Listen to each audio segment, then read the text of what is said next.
grâce aux Gilets jaunes, grâce à des collègues, grâce à plein de gens, des députés. Je remercie Hugo qui est sur place. Du coup, le combat est collectif, ça continue. Il y a vraiment une volonté que ça change et à l'heure actuelle, on voit bien qu'il y a des choses qu'on ne peut plus cacher sous le tapis, qu'il faut réformer la police. Et une chose très simple, en mai 68, on avait un préfet Grimaud qui calmait les éléments les plus violents de la police nationale. Maintenant, c'est les effectifs de terrain qui essayent de limiter les ordres violents qu'ils reçoivent du préfet allemand. En 86, nous avions Pasqua qui a supprimé les voltigeurs parce qu'il y a un mort.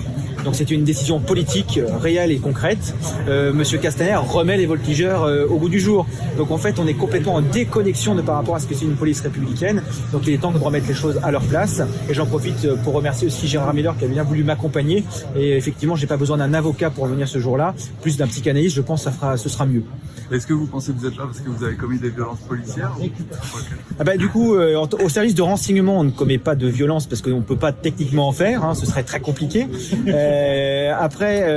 Non. Après, ce qui m'attriste, surtout, c'est qu'il y a des dossiers qui sont des violences volontaires, des choses qui mettent à mal l'image de la police nationale, qui perturbent le travail de tous nos collègues qui essayent de faire leur travail correctement par un amalgame malheureusement facile mais mérité par moment.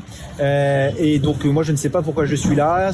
Voilà, les rappels de déontologie de Monsieur Castaner, je pensais que c'était par rapport à des dérives et dysfonctionnements dans la police nationale. Finalement non, c'est juste pour faire taire ceux qui essayent justement de se battre pour une police républicaine. Merci. Séance aujourd'hui. Ça s'est très bien passé grâce à la présence de Gérard Miller. Ce matin déjà, le ton dans les mails échangés avait changé. Dans les mails, il y avait les mêmes enquêteurs que la dernière fois qui étaient destinataires. Donc, je m'attendais à voir la même équipe qui m'avait présenté des documents falsifiés, qui posait des questions 10 fois la même, des questions qui n'avaient ni queue ni tête pour m'incriminer. J'ai eu une autre équipe. Ces gens, petite anecdote, nous ont offert le café, c'était sympa, c'est convivial. Ils ont bien pris les réponses que j'ai faites, ils n'ont pas cherché à me piéger, ils n'ont pas fabriqué de preuves. Donc maintenant, la vraie question, c'est comment ça va être interprété par leur hiérarchie au-dessus.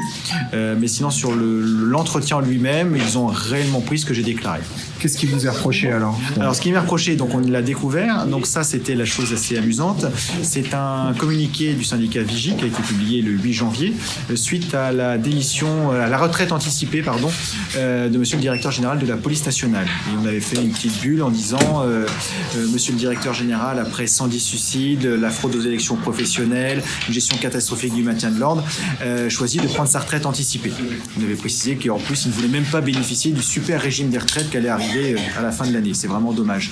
Donc dedans, j'ai été interrogé dessus, donc uniquement dans le cadre de mon mandat syndical. Alors j'ai bien souligné, je lui ai dit c'est quand même curieux.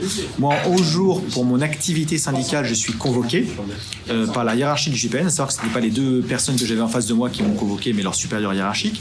Et je leur ai dit c'est quand même curieux, 11 jours pour me convoquer moi.